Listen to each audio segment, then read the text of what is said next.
엑소의 그 주요 장면이거든요. 여러분들 혹시 안 보신 분 있으신가요? 거의 다 많이 보셨네요. 마블 영화는 대부분 많이 구독을 하시는 편이라서 구독 경제와 연관돼서 저희가 좀 재밌게 풀어보려고 영상을 준비했습니다. 저 장면은 이제 앞질러가지고 우리가 이길 수 있는 확률이 어벤져스가 이길 수 있는 확률이 얼마나 될까 이거를 지금 닥터 스트레인지한테 보고 하는 장면이거든요. 우리가 이기는 일은 얼마냐? 그래서 1400만 분의 1이다. 그래서 그 확률이 좀 적은데요. 그러다 이제 드디어 그 대전이 벌어지죠. 엔드게임에서.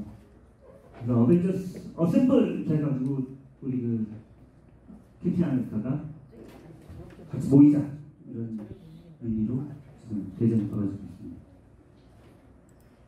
한번 다시 보신 분도 다시 보시면 생각하시면서 그리고 이제 이 장면은 이제 그 스냅핑거라고 해가지고 여러분 직접 하겠지만 이렇게 하면 인류의 반이 날아가고 전 우주에 나는 그 표현적인 존재다 이렇게 얘기하는 경우이죠. 근데 그 중간에 스토리에서 아이언맨이 나는 필연적인 존재다라고 타노스가 얘기했는데 본인은 나는 아이언맨이다 얘기하죠.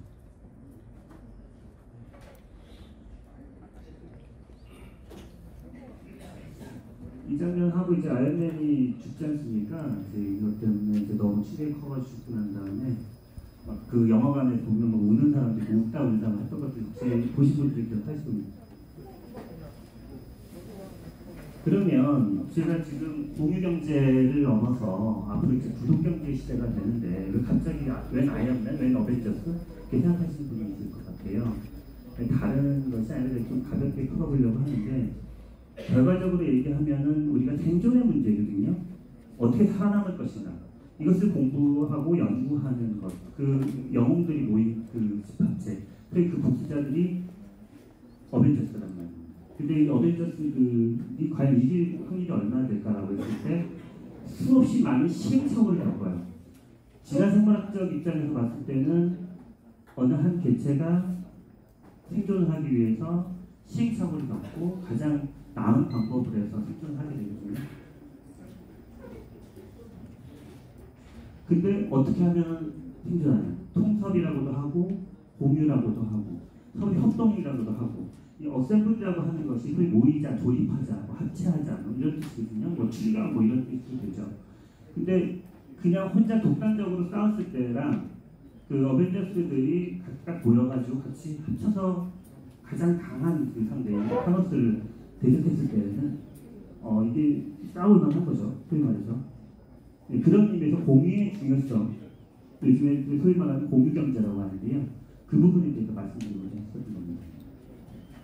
그런데 우리가 그 생물학적 입장, 소위 다윈의 어떤 진화론적인 입장에서 봤을 때 시행착오에 반대되는 개념이 있어요.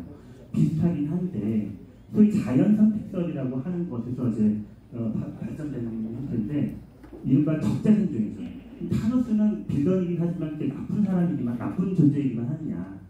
자기도 나름대로 생존의 방법 중에 하나가 온 우주의 생명체 반을 날리고 반은 살리고자. 그러니까 결과적으로 계속해서 생존을 하는 방법에 저쪽은 이제 어벤져스 쪽은 소위 말해서 공유하고 그리고 시행착오를 겪어보자 이런 논리고 이 타노스 입장에서는 나는 필연적인 존재다라고 외치면서 내가 있어야지 나머지 반이라도 살릴 수 있다.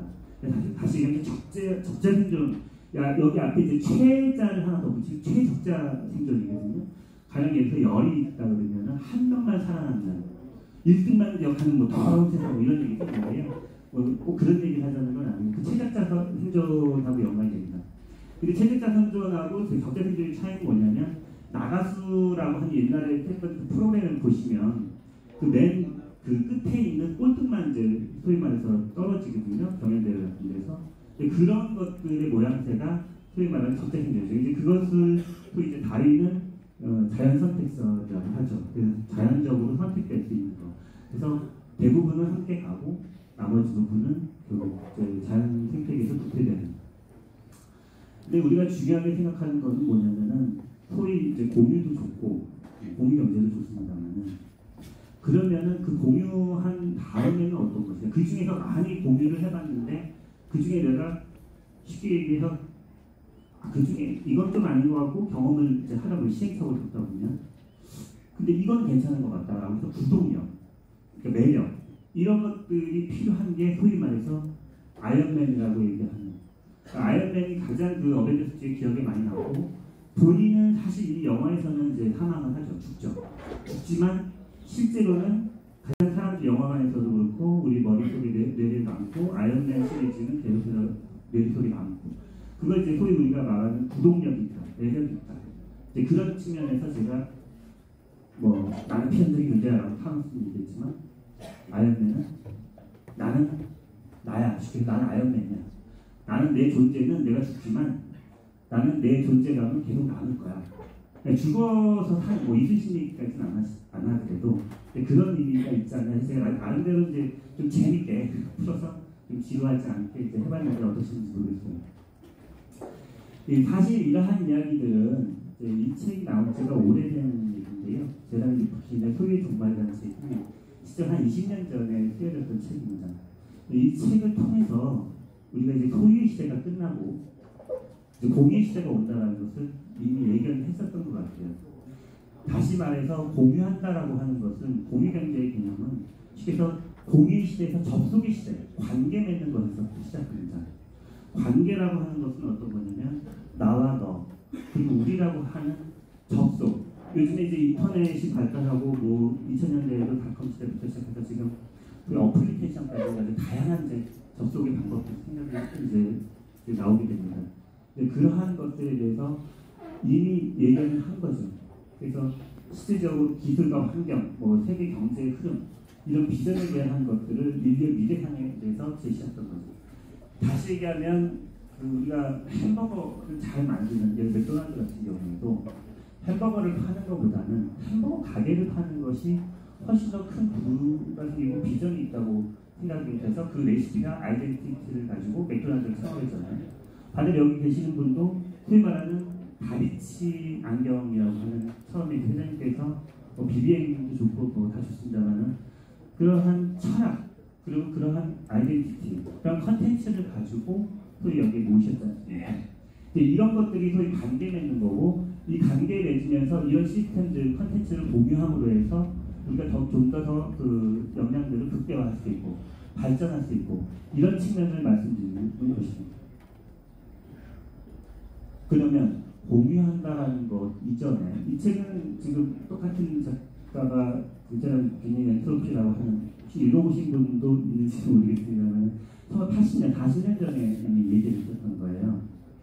왜 우리가 공유시대로 가야 되고 공유경제가 중요하다는 것을 얘기하는 거냐면 제2역학법칙이고 제2역학법칙이 있습니다만 제2역학법칙이라고 하는 것은 시에서 고체가 액체가 되고 액체가 뭐 기체가 돼서 되면 다시 환원되지 않는 것. 그러니까 자원은 유한한데 결국 우리가 그 에너지를 다 소비함으로 해서 결과를 되돌릴 수 없는 것. 이런 것들에 대한 문제점, 지구 환경, 뭐 이런 것들, 과학기술이 발전한다고 해서 과연 역사가 진보하는가. 이런 고민에서부터 엔트로피 법칙을 소위 인문학적이고 사회학적인 관점에서 아젠다를 던진 거죠. 쉽게 얘기해서 엔트로피라고 하는 것은 이제 무질서 개념인데요. 엔트로피가 증가한다는 건 무질서가 증가한다는 거거든요.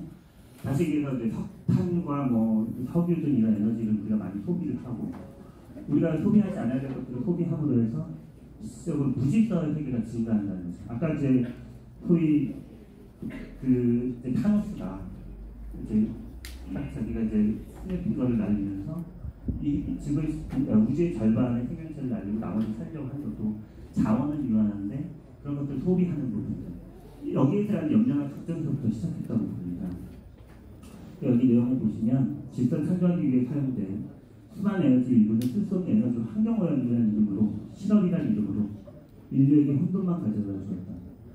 무엇보다 우리는 지구 자원의 한계를 인식하고 저 엔트로피 그러니까 쉽게 해서 무질서한 세계에서 질서 있는 세계관을 받아들여야 한다.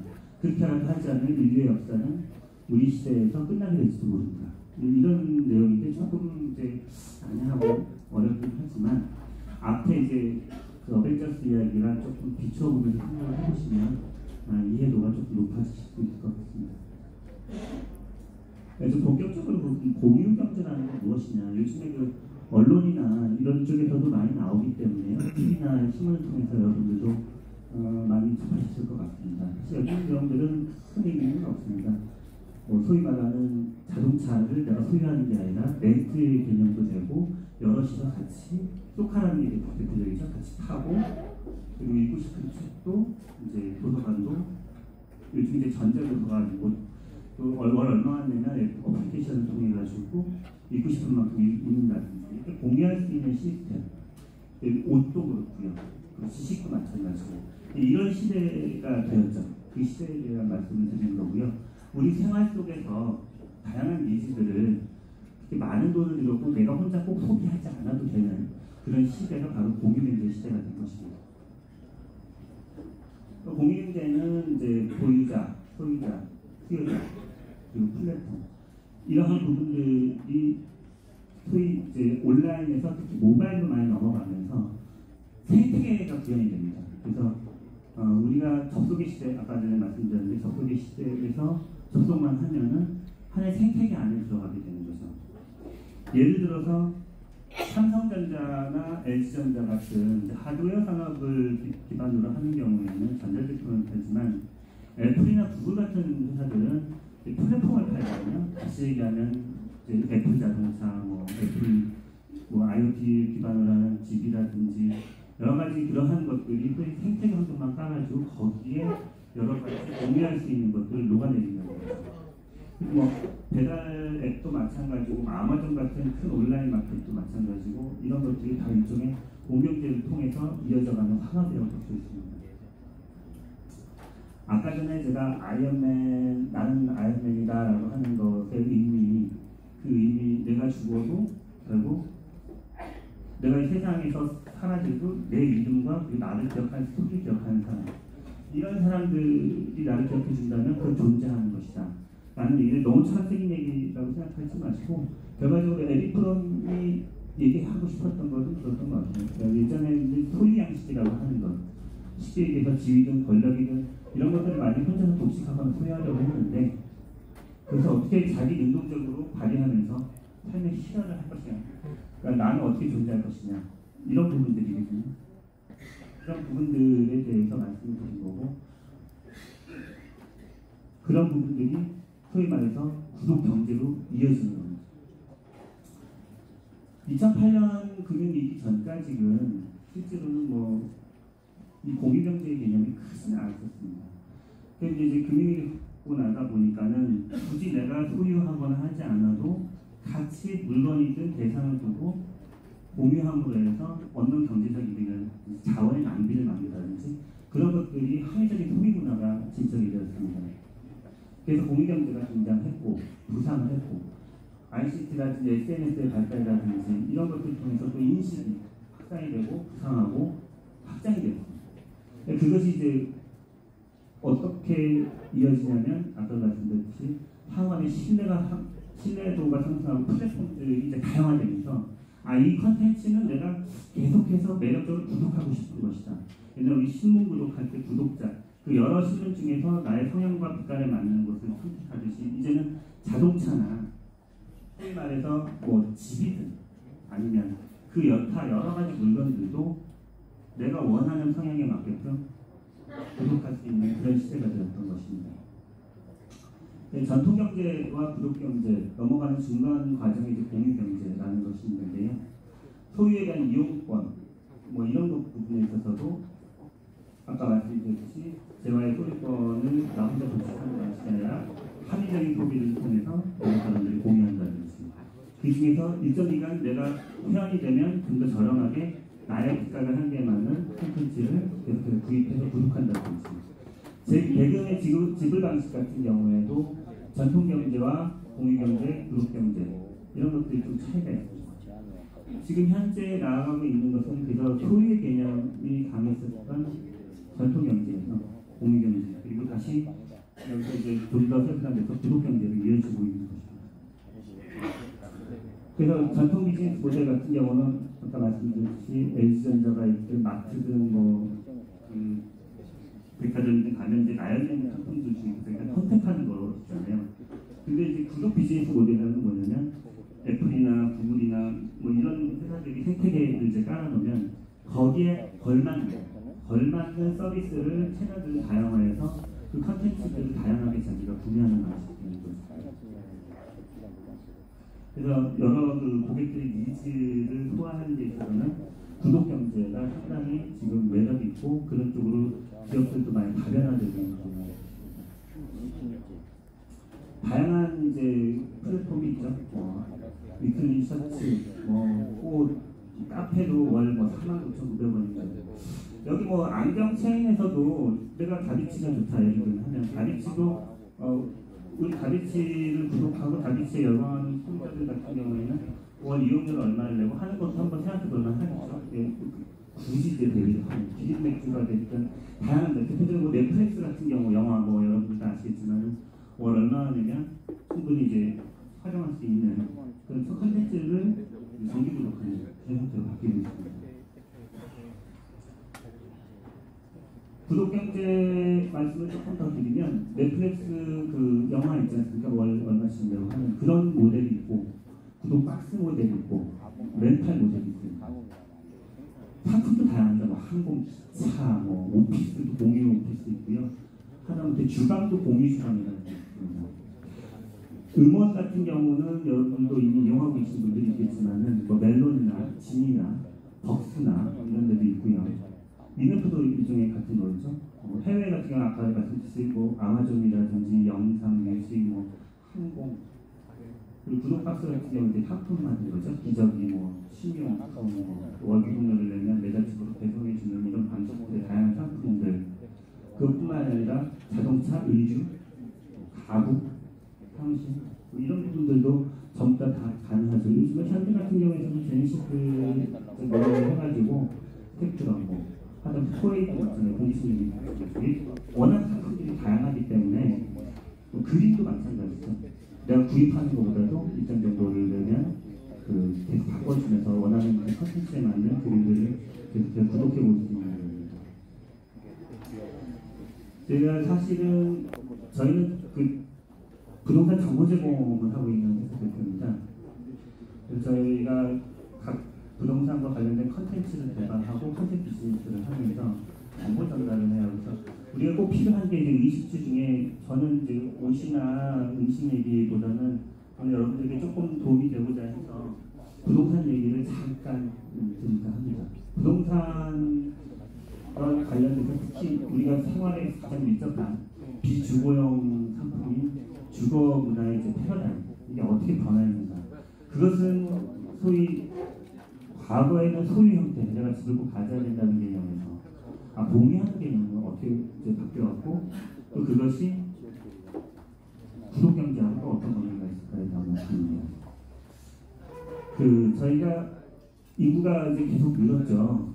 메서스 인구론에 의하면 아까도 말씀드렸던 거랑 연관이 되는데 인구가 계속 폭발적으로 증가해서 그 다음에 자원은 한계가 유연하고 그러한 지구 멸망이나 환경오염 이런 얘기를 했었는데 실제 그렇게 인구 폭발적으로 증가하던 대규모 시대에는 대형 아파트 단지들, 대단히 아파트 단지들이 우리나라를 기준으로 하는 겁니다. 이제 많이 했었죠. 근데 이게 트렌드가 어떻게 변화되냐면은 주거 단지가 여러 가지 이제 양적 성장을 했는데 삶의 질에서는 조금 떨어지는 부분이 있어서 상품이 좀 다변화됐습니다. 그래서 일반 호텔의 편리함 같은 것들을 섞어가지고 여기 잠실, 서울에 가면 잠실에 시그니라든지 부산에 LCT라고 이번 입주하는 데가 있는데 그런 데는 호텔 서비스를 그대로 받아볼 수가 있어요. 그걸 이제 소위 서비스 레지던스라고 하는데 그런 문화 상품으로 바뀐 겁니다. 그래서 내가 단순히 집을 주거로만 사용하는 게 아니라 거기 가서 호텔처럼 휴양처럼 이런 개념을 하기도 하고 근데 이제 레지던스는 원래 뜻이 저택이라는 뜻이기 때문에 굉장히 규모가 좀 크고 럭셔리하죠. 과거에 아파트 단지, 성남가구 아파트에서 이런 어떤 타워의 고층 이런 주거형태를 바뀌었었다가 요즘에는 이제 금융위기 이후에 2008 금융위기에 내가 그렇게 꼭 많은 돈을 들여가지고 소유해야 되나? 그 소유함으로 해서 내가 또 얻을 수 있는 게 무엇일까라고 생각하면서 좀 이동을 택하는 전 세계적인 바람에 붙게 타임하우스라고 하는 겁니다. 이동식 주택 밑에 보시면 바퀴가 달려있거든요. 조그만 이제 주택인데 한 6평 정도 돼요. 6평에서 10평 정도 되는데 그래서 이제 자연과 그대로 그리고 사람 위에 사람 위에 살지 말고 사람 곁에 살고 싶어하는 자꾸 초고초고만 올라가다 보니까 반대적인 이제 그런 니즈도 생긴 거죠. 옆에 보시면 이제 리조템 빌리지 진주의 그 여러분들이 아실 만한 회사에서 지금 시행하고 있는 그 리조템 빌리지인데요. 컨텐츠가 굉장히 좋습니다. 그 휴양 개념이 있어가지고 풀빌라라든지 덕다지라든지 이렇게 해서 나름대로 보안, 아파트처럼 보안도 있으면서 또 층간소음 문제나 이런 문제 때문에 사람 옆에 살아야 된다라는 개념 때문에 그 블록감 단지에다가 저렇게 구상을 하고 이런 것도 하나 이제 주거트렌드로 바뀌어가고 있습니다. 그 대단히 아파트 그 인구가 증가하는 것들 때문에 이제 시작했었다가 보급화되면서 있었습니다. 또 반대편에서 이제 미니멀리즘을 해서 작게도 갔다가 다시 또 이제 리트 빌리지라고 하는 이런 상품들로 좀 다변화되고 있습니다.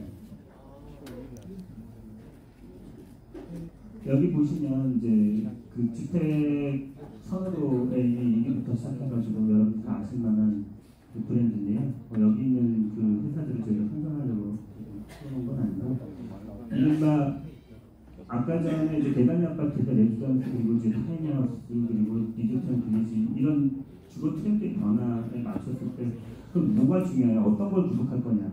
라고 했을 때 사실 브랜드를 사람들이 중요하게 생각한다는 거죠. 품질과 브랜드가 같이 영향권이 있다고. 다비치가 이만큼 성장할 수 있었던 것도 다비치의 품질에 있어서는 어느 정도 고객들이 믿고 신뢰할 만하다라고 하는 것과 똑같습니다. 그러면서 소위 말해서 이 브랜드, 뭐 자이다, 레냐이다 뭐 이런 브랜드면은 사람들이 믿고 신뢰할 수 있는 거죠. 이게 소위 말하는 그 정체성이고 아이덴티티고 철학이고 원칙입니다. 내가 이 집을 지으면 이렇게 짓는다. 이게 집뿐만 아니라 아까도 말씀드렸듯이 다비치가 됐든 다른 것도 구독할 만한 요소가 있는 그런 브랜드만이 살아남는다는 것을 드리는 겁니다. 조금 더 진정해서 얘기하면 그럼 미래 주택은 어떤 형태로 바뀔 것이냐라고 하는 선택적인 측면만 말고 내용적인 측면도 같이 한번 봐야 될 것 같습니다. 그러니까 지금 접속의 시대에서 계속 통신하고 교류하고 관계 맺는 속에서 우리는 그러면 아파트 단지가 됐든 아니면 리조템 빌리지가 됐든 소위 어플리케이션을 통해서 사후 인터넷 이게 지금 인터넷이 모바일이 또 이제 다변화되고 발달을 하다 보니까 생긴 서비스들이 IoT 많이 들어오실 겁니다. 여러 가지 활동 센서부터 능력이 감지 전부 다 이 어플리케이션 그리고 IoT를 통해서 진행할 수 있는 거거든요. 요즘에는 이제 버티더 서비스에서 호텔 서비스라든지 뭐 단지 내 보안이라든지 이러한 것까지 전체적으로 이제 집 안에서 그리고 이 나의 그 주거 영역 안에서 이런 것들 다 누릴 수 있는 그런 다변화된 주택 상품들이 구독할 수 있는 구독자를 만날 수 있고 또 계속 상품을 소비하고 싶은 니즈를 소화할 수 있는 그런 소통할 수 있는 그런 상품으로 진화하고 있다는 말씀이십니다. 그리고 이제 다비치 제가 이제 여기 다비치에 왔습니다. 다비치가 앞으로 이 공유 관계를 넘어서 구독 경제로 가는 시대에 어떠한 방향성과 지향성을 가야 할까? 저는 부동산 정보 제공을 하는 회사지만은 그래도 그냥 인문학적 관점이든 사회학적인 관점이든 여러분들 조금은 같은 맥락에서 말씀 좀 드리려고 합니다. 저 뒤에 보시면은 굉장히 뿌옇잖아요. 신기한 세상이잖아요.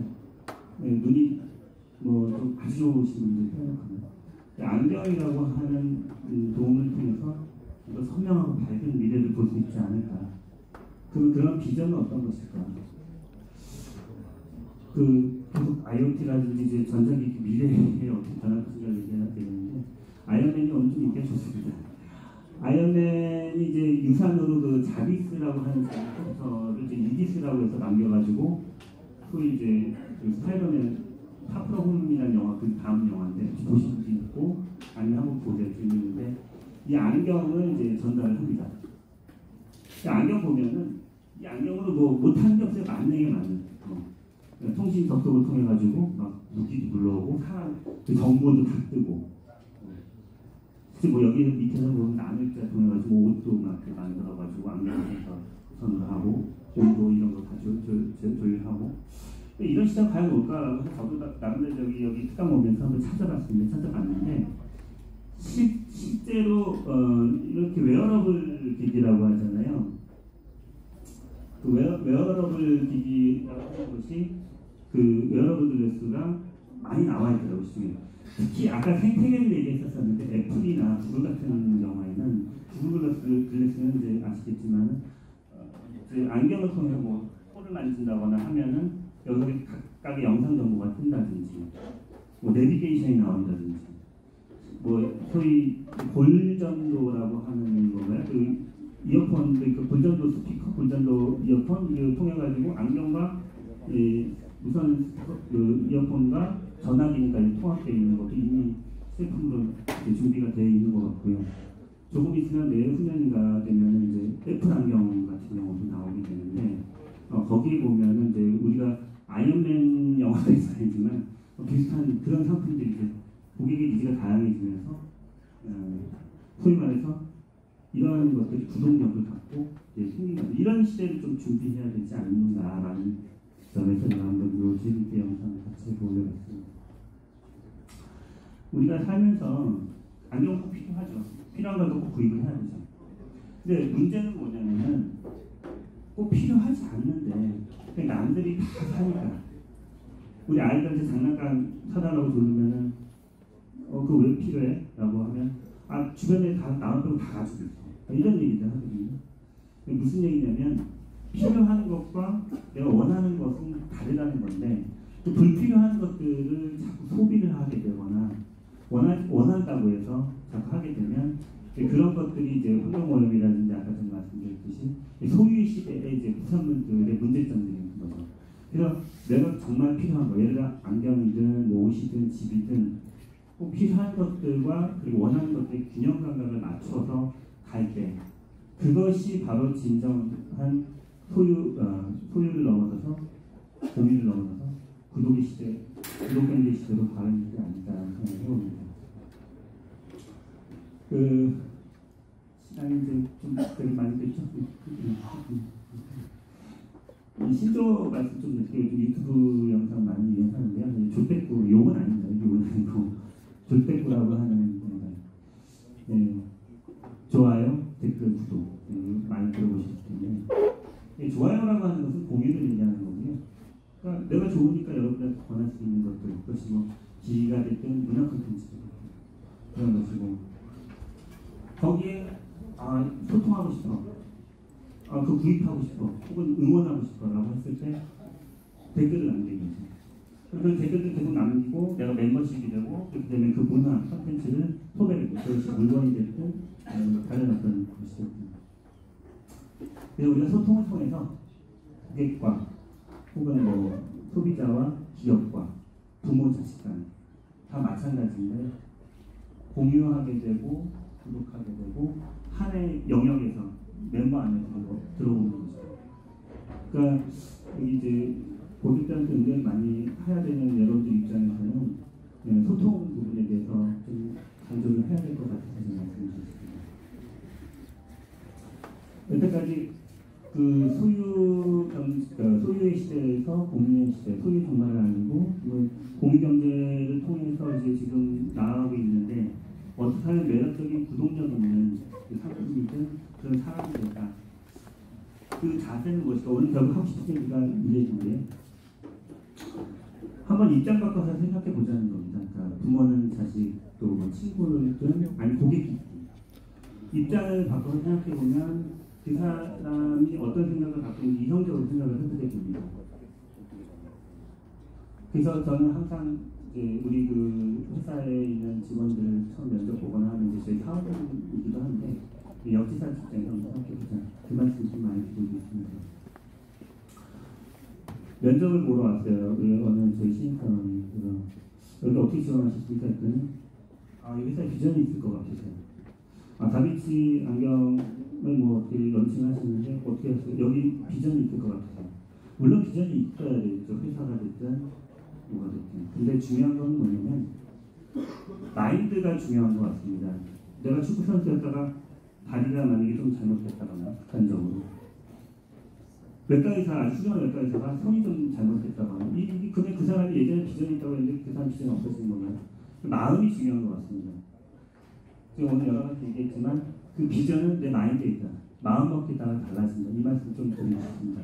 그래서 이제 구독경제 시대를 맞이하는 우리의 자세 두 번째 비전입니다. 지금 이제 많이 피곤하시죠? 피곤하시는데 저 혼자만 지금 얘기를 하고 있지만 사실 여러분도 눈빛 보고 지금 공감하고 있는 건데요. 어떻게 공감하고 교감할 것인가에 대한 문제가 중요해서 공감 능력에 대한 말씀을 드립니다. 우리가 상품을 팔 때 소위 말해서 어떤 좋은 상품도 딱 내용물을 갖다 놓고 괜찮지 라고 해서 갖다 놓으면 이른바 스테이크를 파는 것보다는 왠지 괜찮을 것 같아요. 그래서 이미지, 소위 말하는 이제 연기를 판다고 해서 이제 고기 굽는 냄새 같은 거. 그러니까 사실 소비자들은 내용물에 관심, 내용물을 사는 게 아니라요. 이미지를 소비하는 것이거든요. 애플이라고 하는 거, 뭐 오늘 많이 나오는데 오늘 마찬가지로 다비치도 여태까지 수련의 원칙과 철학으로 쌓아오신 회장님이나 여러 주인님 여러분들의 그런 노하우와 그런 이미지를 사는 겁니다. 그러려면 고객에게 어필을 해야죠. 어떻게? 공감을 하고 그렇게 공감해서 감성에 호소하고 이 부분이 가장 중요하다고 저는 봅니다. 이제 거의 끝나가는 단계인데 내용이 어떠셨는지 모르겠습니다. 제가 한 20년 전에 이 업을 저희 부동산 정보 제공 시작했을 때 저는 이게 기본적으로 마케터인데 집을 파는데 고객이 그러더라고요. 좀 그때 IMF 때였는데 뭐 좀 더 주실 거 없냐? 좀 깎아달라, 뭐 해달라고 말을 많이 하시더라고요. 줄 건 없고 제가 그 당시에 이제 핸드폰 번호를 드리면서 제일 큰 선물이다. 제가 죽기 전까지 이 핸드폰 번호 안 바뀔 것이다. 제 핸드폰 번호가 017로 시작한 번호인데 지금도 IMF 때부터 지금까지 쓰고 있습니다. 진짜 한 20년, 30년만 전화 오신 분이 가끔씩 간혹 있어요. 그래서 죽기 전까지 안 바뀐다. 내가 당신한테 팔았던 상품은 상품 판이 아니라 나 자신을 파는 것이고 내가 평생 AS에 듭니다. 지금까지 저는 제 전화번호 안 바뀌었지만 제가 정보 제공을 하면서 이 정보가 틀렸으면 틀린 대로 맞는 대로 수정할 거 신뢰를 얻는 것은 그런 공감할 수도 있고 그분한테 그 당시에 냉장고를 선물하든 가격을 깎아서 이것보다 더 큰 선물이었고 그것이 이제 소위 고객에게 감동을 남지 않는 그런 생각을 합니다. 미래를 어떻게 봐야 하는가, 또 앞으로 이제 구독객 경제 시대를 지나서 또 어떤 시대가 올지는 모르겠습니다만은 그럼에도 불구하고 또 그 나름대로 아까 제가 제시했었던 세 가지 그러면서 우리 자세는 입장부터 생각해보고 항상 마음속에 비전을 품고 있고 사람들과 같이 공감하려는 그런 노력들, 그 고객이 감동을 줄 수 있는 마음들, 그런 눈들, 미래를 보는 눈, 바로 다비치 안경입니다. 여러분들 모두 구독할 만한 매력으로 새 시대를 열어가시기 바랍니다. 감사합니다.